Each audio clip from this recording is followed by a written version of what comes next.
Hi, welcome to Storytime with Gigi. Today's story is The Ugly Duckling. The original author is Hans Christian Andersen. This is an adaptation by Etta Saunders. The Ugly Duckling.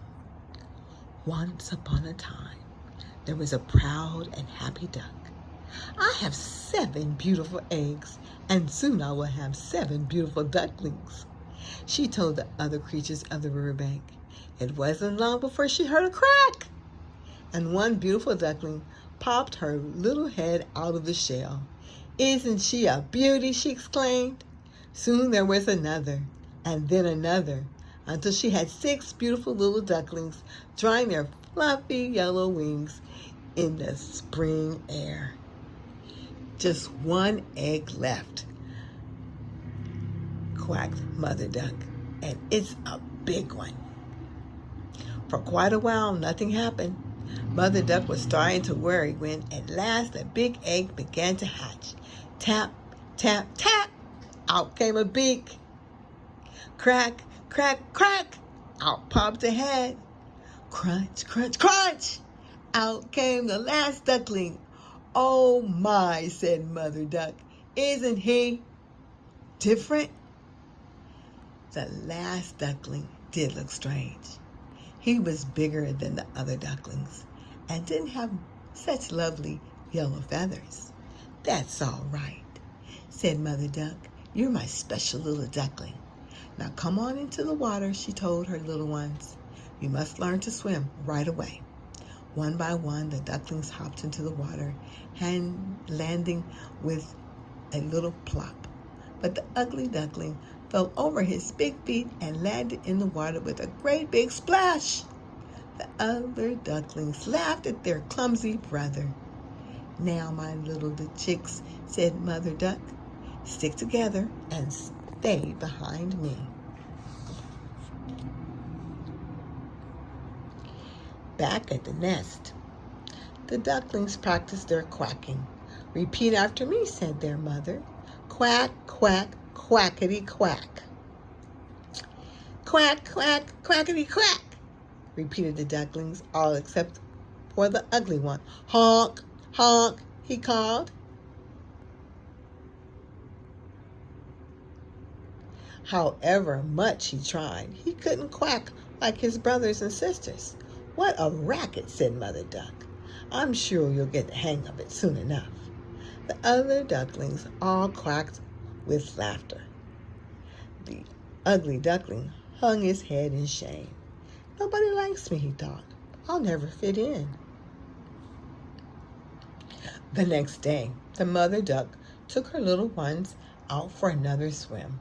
Once again, the little duckling stayed close to her while the ugly duckling wandered alone. Some wild geese came swooping down and landed on the river nearby. "What kind of bird are you?" asked one goose, rather rudely. "I'm a duckling, of course," he replied. "My family have left me all alone." The rest of the geese felt sorry for the ugly duckling. "Come with us," they said. "It's a big, wide world, and there's so much to see."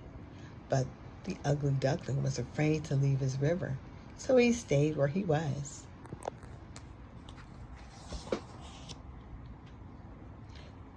When their mother wasn't looking, the other ducklings teased their ugly brother. "Just look at his dull gray feathers," said the sister unkindly, as she admired her own reflection in the water. "Mine are so much prettier." The ugly duckling swam away and looked at his reflection. "I don't look the same as them," he thought. Feeling sad and lonely, he swam down the river and didn't stop until he reached a place he had never seen before. "I might as well stay here by myself," he decided. Summer turned to fall. The sky became cloudy and the river murky. But still the ugly duckling swam alone in his quiet part of the river. Snow fell heavily that winter, and the ugly duckling was cold and lonely. The river was frozen solid.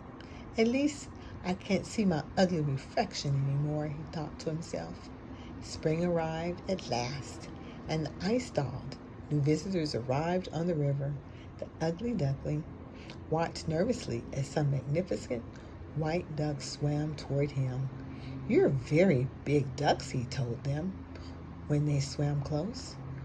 "We are not ducks," laughed the elegant creatures. "We're swans like you." The ugly duckling didn't know what that meant.